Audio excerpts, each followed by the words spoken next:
This might take a minute. It's going. Hey, everybody. Dr. Amy Hayek here, and today I have a special treat for you on our live. I brought with me Susanne Mariga. She's a CPA. She is my CPA. One of the things that we always talk about is that animal chiropractic can actually make your community healthier. And sometimes that's a hard stretch for some people to see. But what I recognize is if your practice isn't healthy, there's no way that you can create that legacy for your community. Let's face it, if you don't have some kind of a foundation that legacy can be built on, then when you're gone, so is your practice. And you leave all those patients and clients floundering. So I brought my friend and CPA, Susanne Mariga, with us. She is the author of Profit First for Minority Enterprises, and which is part of the Profit First legacy created by Mike Michalowicz. See, we're all legacy builders. Suzanne, thanks for joining us today. Well, thank you, Dr. Amy. You know, I'm a big fan of yours and what you're doing with the veterinary and chiropractic community. I remember personally for me, I remember being in a terrible car accident. And the only thing that made me possibly feel better was just going through having that chiropractor, you know. So definitely the fact that you guys are doing that for animals and giving them a non-medicated way out, I think it's amazing. So thanks for the work that you're doing. Thanks so much. Can you explain to our veterinarians and chiropractors who are on here, and they've got practices, they've been doing this for a long time, what makes Profit First different? How does that change their business? You know, I am a big fan of the profit first methodology because, obviously you guys have gone through a lot of schooling. I mean, to get those initials in front of your name, DR, is no easy task. And, and one of the things that they teach you, if you also take on that business school part of it or talk to your accountants is there's a traditional accounting equation, right? Revenue minus expenses equals income or equals profit, right? That's generally accepted accounting principles there. And the problem with that equation is, when we're teaching our entrepreneurs focus on revenue, then responsible, pay off your debt, pay your expenses, then naturally profit will follow. But the problem with that equation is it doesn't work. It absolutely does not work.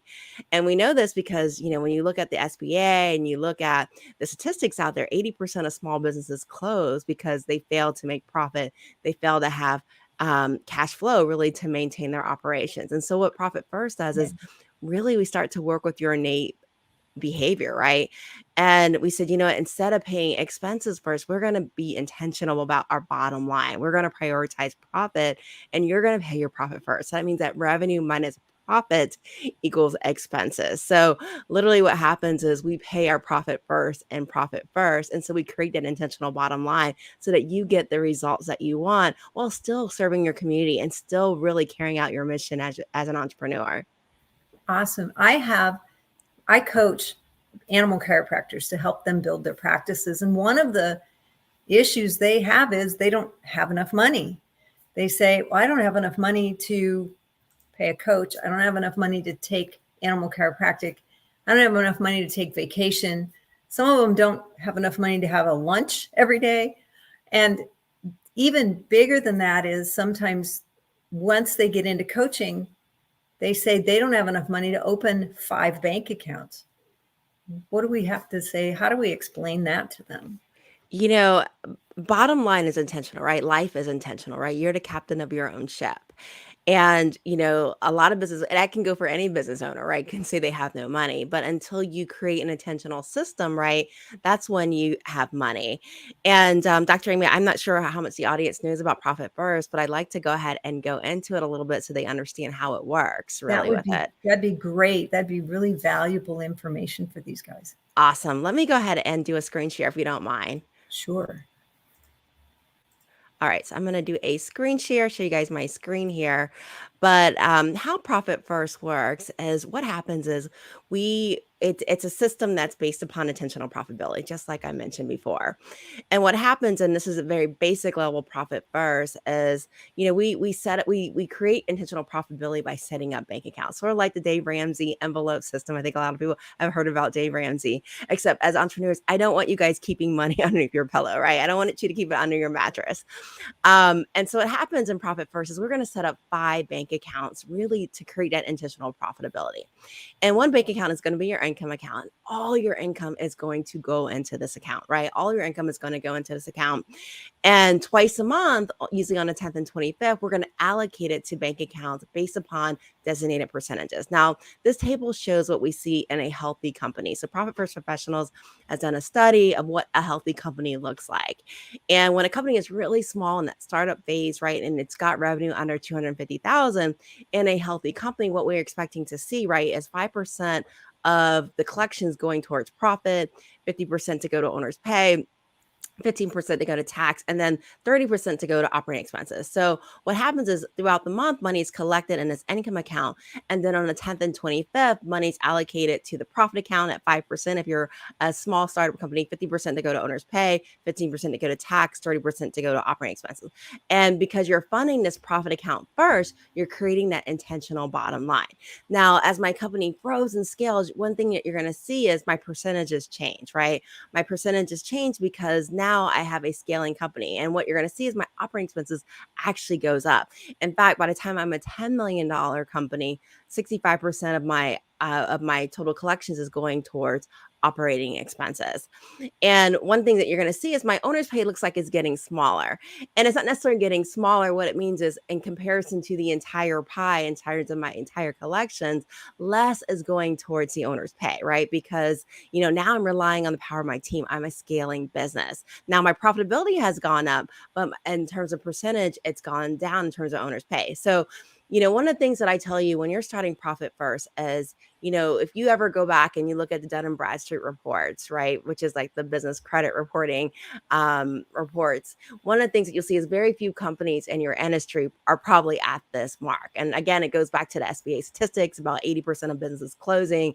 And really what happens here is, I would say start small, right? I always like that Mark Twain saying about eating frogs. If you have to eat a frog, eat it first thing in the morning. If you've got to eat 2, eat the biggest one first. It makes the smaller one go down later.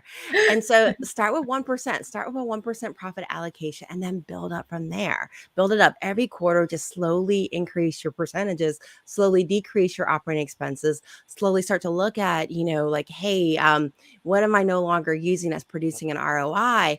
And then just increase your allocations there.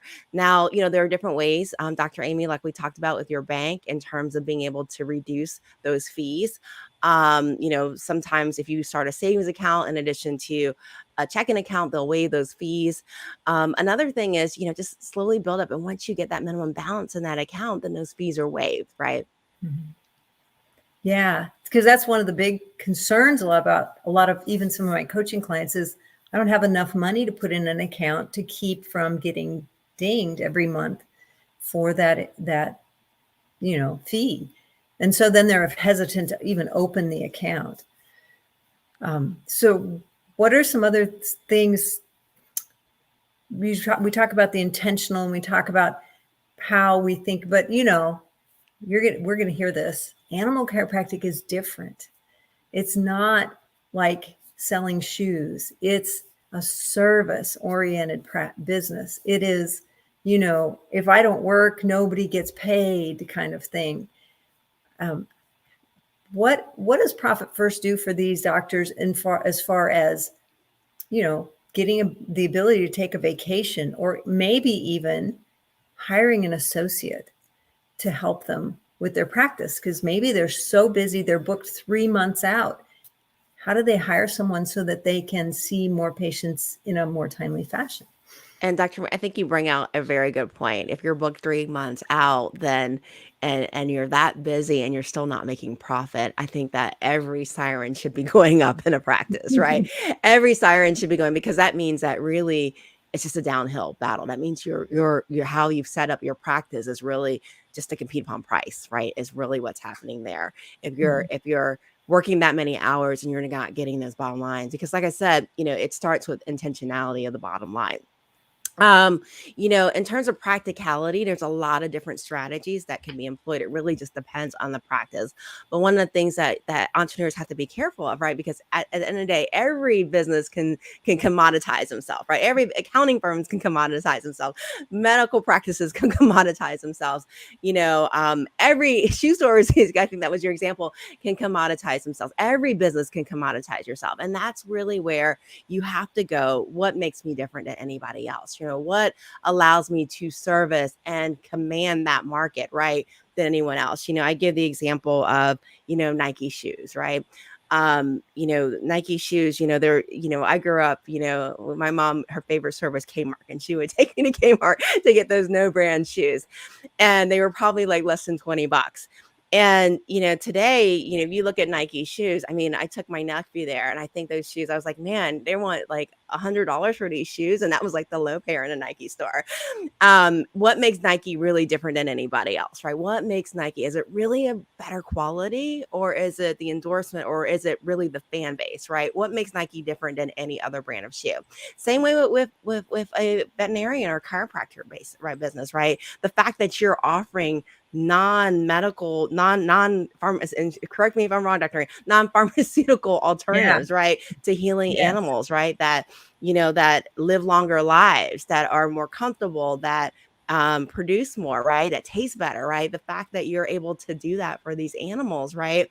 I mean, that puts you in a class of itself. So really knowing the value that you bring to your business and knowing how you differentiate yourself from the competitor is really important in order to elevate your brand, in order to charge a price that, one, if you're going to be working, you can't book an animal for 3 months out, right? What price do you need to command in order to make a profit on that? That's in congruency to what a healthy company looks like. Awesome. This is all really valuable information. And I think that we've covered a lot of the top of the information, right? But in order to get deeper and talk more specifically about even specific practices or how this evolves into animal chiropractic, we probably need to have a lot longer time. If any of our viewers wanted to contact you because they are interested in beginning Profit First in their practices, what do they need to do? The best way to reach us is to go to marigacpa.com. So MARIGA CPA.com. All of our contact information is there.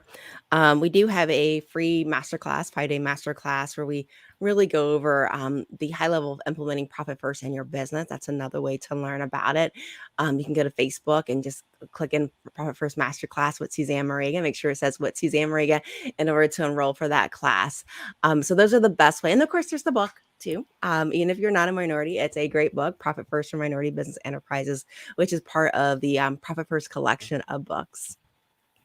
Awesome.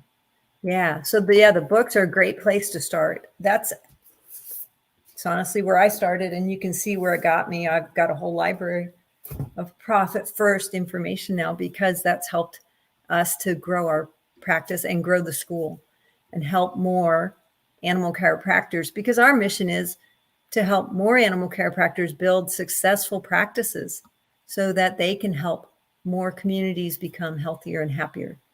So if you're a veterinarian or a chiropractor who has yet to add animal chiropractic to your practice, find us at animalchiropracticeducation.com, where you can register today and you can begin class today.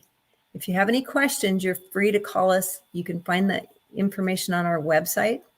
But if you're a veterinarian or a chiropractor who would like to grow your practice in a profit first manner, find Susanne at marigacpa.com. Thanks for joining us today. Thank you, Dr. Amy, and thank you for doing the work that you do. It's very important work. Thank you for your help as well. Without it, we would definitely not be where we are today. Thank you.